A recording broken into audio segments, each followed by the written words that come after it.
Good morning all of you. स्वागत है आप सभी का आपके अपने YouTube channel study with Ravi में। आज है तारीख 8 जून 2026।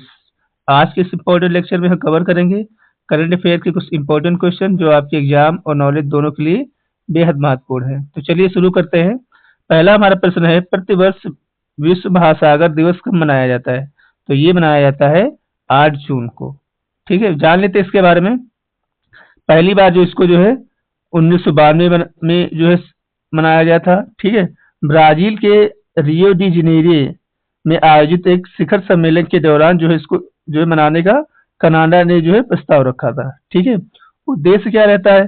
समुद्र में बढ़ते प्रदूषण, जलवायु परिवर्तन के प्रभाव, समुद्री संसाधन का अत्यधिक दोहन जैसी चुनौतियों के प्रति जो है लोगों को सचेत करना इसका मेन उद्देश्य रहता है। ठीक है, अगर इस वर्ष की थीम की अगर बात की जाए तो इस बार जो है विश्व महासागर दिवस की थीम है reimagine beyond the world we know a new relationship with our ocean. ठीक है, ये इस बार की 2026 की थीम है। ठीक है, तो याद रखिएगा हर साल इसको 8 जून को मनाया जाता है। पहली बार 1992 में मनाया गया।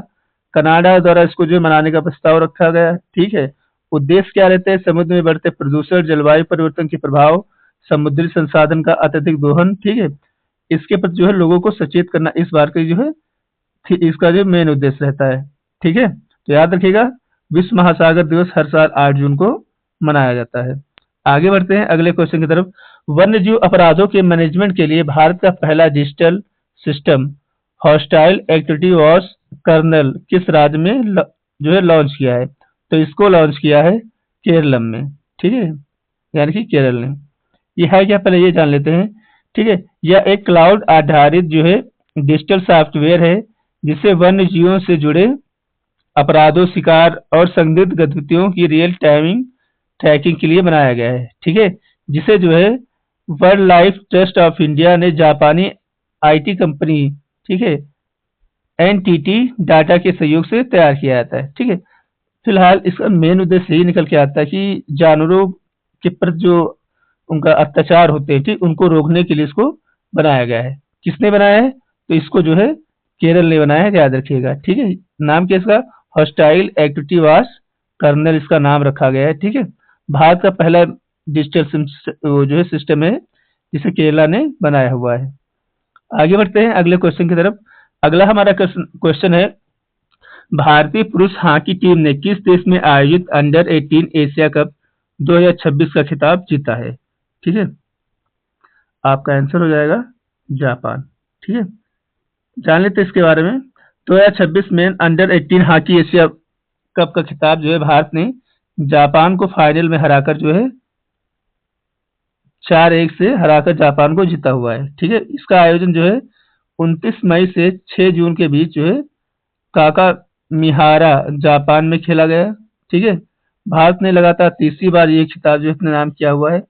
महिला वर्ग का खिताब चीन ने जीता हुआ है और फाइनल में चीन ने जो है जापान को हराकर ये खिताब अपने नाम किया हुआ है। ठीक है, तो दोनों याद रखिएगा। अंडर 19 मेंस का एशिया कप जो हॉकी का रहता है वो मेंस वाला भारत ने जीता है। किसको हराया? जापान ने। ठीक है, महिला वर्ग का जीता हुआ चीन ने।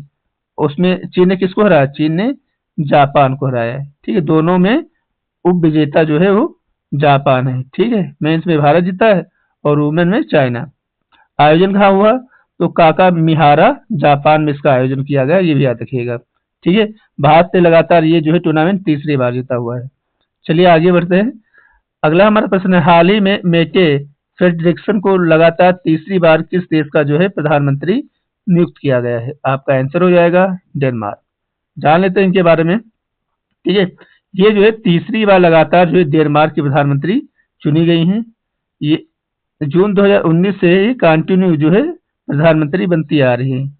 ठीक है, ये डेनमार्क के इतिहास में प्रधानमंत्री पद संभालने वाली दूसरी और सबसे कम उम्र की जो है महिला है। ठीक है, और डेनमार्क की अगर राजधानी की बात की जाए तो वहां की राजधानी है कोपेनहेगन। ठीक है, नाम याद रखिएगा, इनका नाम है मेटे फ्रेडरिक्सन इनका नाम है। ठीक है, तीसरी बार लगातार जो है डेनमार्क की प्रधानमंत्री बन गई हैं।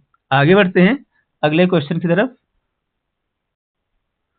अगला हमारा प्रश्न है, हाल ही में शिक्षा मंत्रालय ने किस शहर में लिवरपूल विश्वविद्यालय को अत्यधिक से भारत में अपनी शाखा खोलने की अनुमति प्रदान की गई। क्वेश्चन है हमारा, हाल ही में शिक्षा मंत्रालय ने किस शहर में लिवरपूल विश्वविद्यालय को आधिकारिक रूप से जो है भारत में अपनी शाखा खोलने की अनुमति प्रदान की है? तो इसे जो है बेंगलुरु में अपनी शाखा खोलने की अनुमति प्रदान की गई है। जान लेते हैं इसके बारे में। ठीक है, ये यूके की एक प्रतिष्ठित यूनिवर्सिटी है, ठीक है, जिसका नाम है लिवरपूल। ठीक है, ये जो है भारत में अपनी शाखा कर्नाटक के बेंगलुरु में जो है इसकी एक शाखा अपनी खोलने जा रहा है। भारत सरकार के शिक्षा मंत्रालय और विश्वविद्यालय अनुदान आयोग यूजीसी ने जो है इसको आधिकारिक जो है मंजूरी दे दी है। ठीक है, यह कैंपस बेंगलुरु के व्हाइटफील्ड के पास एलिबिंग सिटी में जो है स्थापित किया जाएगा और इसका जो पहला बैच जो है अगस्त 2026 में स्टार्ट कर दिया जाएगा।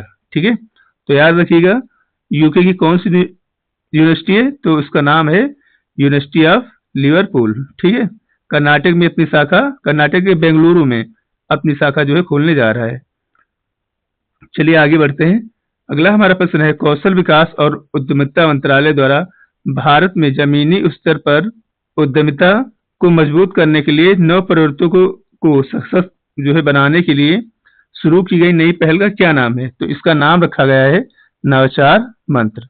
ठीक है, तो उद्योग को बढ़ाने के लिए, ठीक है, जमीनी स्तर पर और नए नए जो है रोजगार डेवलप करने के लिए और उसके माध्यम से देश का विकास करने के लिए जो है इसको जो है स्टार्ट किया गया है। इस पहल का नाम क्या रखा गया है? तो नवाचार मंत्र इसका नाम रखा गया है, याद रखिएगा। ठीक है, मुख्य फोकस क्या रहेगा इसका? जैसे छोटे शहरों और ग्रामीण भारत पर ध्यान देना। ठीक है, जो छोटे छोटे शहर हैं उनको जो डेवलप करना और रूरल एरिया पे फोकस करना इसका मेन उद्देश्य है। ठीक है, दूसरा हमारा आ जाता है प्राथमिक वाले क्षेत्र। प्राथमिक वाले क्षेत्र कैसे हो गया? जैसे हमारा एग्रीकल्चर सेक्टर हो गया, स्वास्थ्य हो गया, शिक्षा हो गया, ठीक है, और जलवायु हो गया। ये सब जो है प्राथमिक क्षेत्र, इनके जो है इनको मजबूत करना, सशक्त बनाना, ये इसका जो है मेन उद्देश्य है। ठीक है, तो याद रखिएगा, इंपॉर्टेंट क्वेश्चन है। चलिए आगे बढ़ते हैं अगले क्वेश्चन की तरफ। भारत सरकार द्वारा विश्व बैंक में भारत का कार्यकारी निदेशक किसे नियुक्त किया गया है? तो ये नियुक्त किए हैं नीलकंठ मिश्रा साहब। ठीक है, जान लेते हैं इसके बारे में। इनकी जो है नियुक्ति जो है कैबिनेट ने 4 जून 2026 को 3 साल के लिए जो है इनकी नियुक्ति की हुई है। और ये जो है किसका स्थान लेंगे? तो परमेश्वरन अय्यर, जो कि अभी रिटायर हो गए हैं, उनको जो है रिप्लेस करेंगे। ठीक है, तो याद रखिएगा भारत सरकार द्वारा विश्व बैंक का नया कार्यकारी निदेशक जो है भारत का, वो बनाया गया है नीलकंठ मिश्रा जी को। आगे बढ़ते हैं अगले क्वेश्चन की तरफ। अगला क्वेश्चन है हमारा, भारत के उपराष्ट्रपति सीपी राधाकृष्णन द्वारा लॉन्च की गई पुस्तक, ठीक है, व्हेन ऑडिट मैटर के लेखक कौन है? तो आपका आंसर हो जाएगा विनोद राय। जान लेते हैं इसके बारे में। ठीक है, इसके जो लेखक जो है वो है विनोद राय, जो कि पूर्व सीएजी हैं। लॉन्च किसने किया है? तो हमारे देश के उपराष्ट्रपति सीपी राधाकृष्णन ने लॉन्च किया है। अगर इसके प्रकाशक की बात की जाए तो रूपा पब्लिकेशन ने इसको जो प्रकाशित किया हुआ है। विषय क्या है इस पुस्तक में? दक्षिण एशिया के सरकारी ऑडिट, ठीक है, महत्वपूर्ण हस्तक्षेपों, पारदर्शिता, लोकतंत्र और सुशासन जैसे मुद्दों पर जो है इसको इसमें जो है बताया गया है। ठीक है, तो याद रखिएगा पुस्तक का नाम याद रखिएगा व्हेन ऑडिट मैटर। किसके द्वारा लिखी गई? विनोद राय जी के द्वारा। और लॉन्च किसने किया है? हमारे देश के उपराष्ट्रपति सीपी राधाकृष्णन जी ने इसको लॉन्च किया हुआ है। आगे बढ़ते हैं अगले क्वेश्चन की तरफ। अगला क्वेश्चन है हमारा, उत्तर प्रदेश के बलिया जिले में स्थित किस पक्षी अभ्यारण्य को भारत का 1वां रामसर स्थल जो है घोषित किया गया है? तो इसका नाम है जयप्रकाश नारायण पक्षी अभ्यारण्य। इसका नाम है, बलिया में पड़ता है। वो बलिया कहाँ है? बलिया है यूपी में। ठीक है, जान लेते हैं इसके बारे में। भारत में जून 2026 में पर्यावरण दिवस के मौके पर जो है ऐतिहासिक मील का पत्थर हासिल करते हुए अपने जो है 1वें रामसर स्थल का जो है अनाउंसमेंट कर दिया है। ठीक है, भारत का जो 1वां रामसर स्थल है वो उत्तर प्रदेश के बलिया जिले में स्थित जयप्रकाश नारायण जो है अभ्यारण्य है। इसको जो है पहले सुरहा ताल जो कहा जाता था। ठीक है, अब भारत में एशिया में सबसे ज्यादा जो है रामसर स्थल हमारे पास हो गए हैं। वर्ल्ड में हम लोग तीसरे नंबर पे हैं। पहले पे यूनाइटेड किंगडम, उनके पास 176, मैक्सिको 144। अब हमारे पास कितने हो गए भैया? 100 हो गए। ठीक है, एशिया में हम नंबर 1 पर पहुंच गए हैं और वर्ल्ड में तीसरे नंबर पर। ठीक है, चलिए आगे बढ़ते हैं और जान लेते हैं सभी रामसर स्थल की कुछ खास बातें जान लेते हैं। स्थान बलिया, उत्तर प्रदेश। प्रकृति, यह एक प्राकृतिक खुगुर झील है। ठीक है, इसका नामकरण जो है पहले सुरहा ताल था, 2002 में इसका जो है नाम महान स्वतंत्रता संग्राम सेनानी, राजनेता, लोक नायक जयप्रकाश नारायण के नाम पर इसको जो है रिनेम कर दिया गया। महत्व क्या है इसका ये भी जान लेते हैं। यह जैव विविधता के समृद्ध और सेंट्रल एशियन फ्लाईवे के माध्यम से आने वाली विदेशी प्रवासी पक्षियों का एक प्रमुख शीतकालीन जो है स्थान है। ठीक है, भारत में टोटल जो है 100 रामसर स्थल हो गए हैं, 20 तमिलनाडु के पास और दूसरे नंबर पे हमारा उत्तर प्रदेश आ जाता है, जहाँ पे 13 जो है रामसर स्थल हैं। ठीक है, अब यूपी में कौन कौन से हैं जरा रामसर से उनके बारे में ही जान लेते हैं। जैसे ऊपरी गंगा, ठीक है, बुलंदशहर में पड़ता है। नवाबगंज पक्षी अभ्यारण्य उन्नाव जिला, पर्वती अर्गा पक्षी अभ्यारण्य ये गोंडा जिले में। फिर हमारा आ जाता है समन पक्षी अभ्यारण्य मैनपुरी जिला, और समसपुर पक्षी अभ्यारण्य रायबरेली में, और सांडी पक्षी अभ्यारण्य हरदोई जिला में पड़ता है। ठीक है, और फिर सरसई नावर झील इटावा, सूर सरोवर आगरा, हैदरपुर वेटलाइन मुजफ्फरनगर बिजनौर में, बखीरा संत कबीर नगर, पटना पक्षी अभ्यारण्य एटा जिला, शेखा जिला पक्षी अभ्यारण्य अलीगढ़ जिला, और जयप्रकाश जो है इसे सुरहा ताल बोला जाता था पहले, ये जो है बलिया जिले में पड़ता है। ठीक है, तो याद रखिएगा टोटल हमारे पास 13 जो है उत्तर प्रदेश के बाद रामसर साइड हो गए हैं। ठीक है, चलिए आगे बढ़ते हैं अगले क्वेश्चन की तरफ। नॉर्वे शतरंज का खिताब जीतने वाले पहले भारतीय खिलाड़ी कौन बन गए हैं? तो ये बन गए आर प्रज्ञानंद। ठीक है, इन्होंने जो है नॉर्वे चेस टूर्नामेंट में, ठीक है, ये खिताब जो है हासिल किया हुआ है।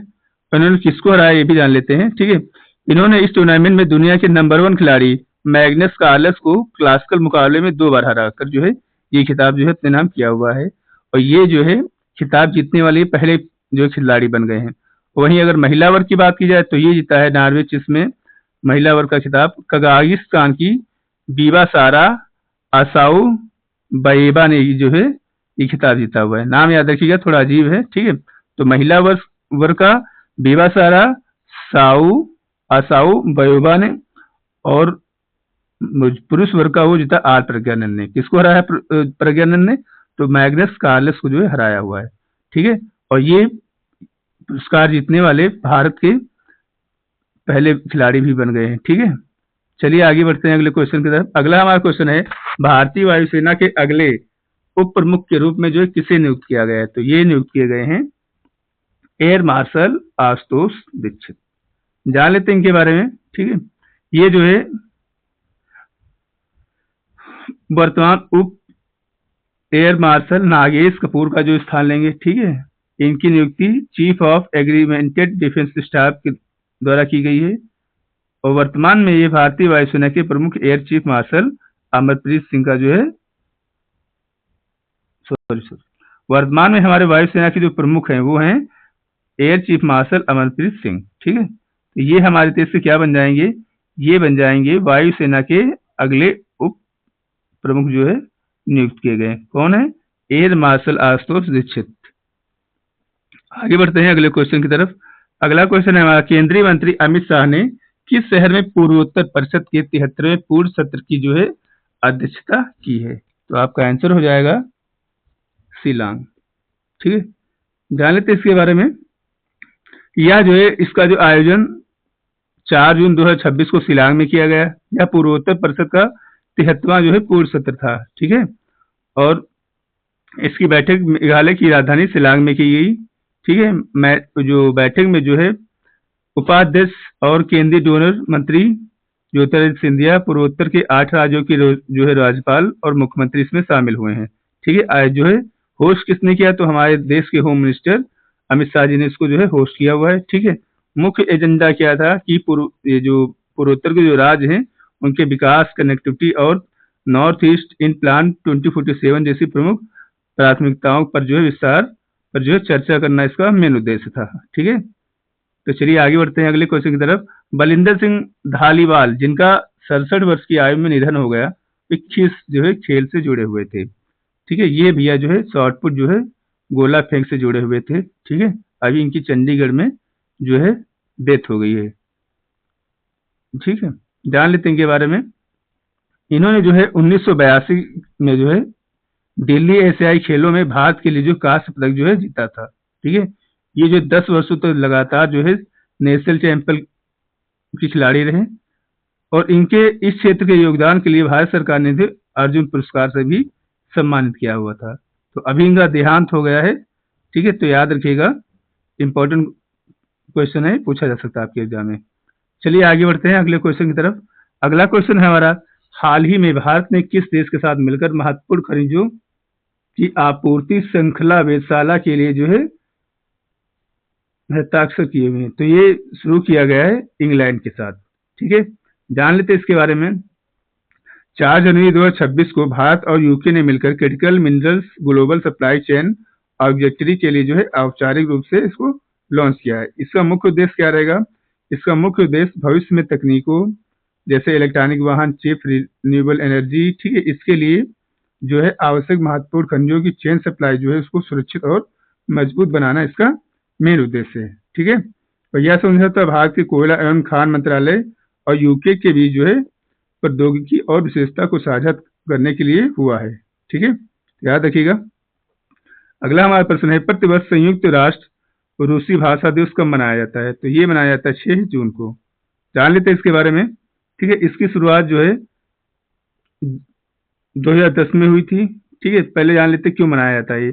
यह दिन जो है महान रूसी कवि अलेक्जेंडर पुश्किन की जयंती के रूप में जो मनाया जाता है। ठीक है, वे जो है उन्हें जो रूस का आधुनिक साहित्यकार और भाषा का जो है जनक माना जाता है। ठीक है, उन्हीं के जन्मदिन को ये रूस के लोग रूसी भाषा दिवस के रूप में मनाते हैं। इसकी शुरुआत जो है 2010 में हुई थी। ठीक है, उद्देश्य क्या रहता है कि भाषावाद, सांस्कृतिक विविधता को जो बढ़ावा देना इसका मेन उद्देश्य रहता है।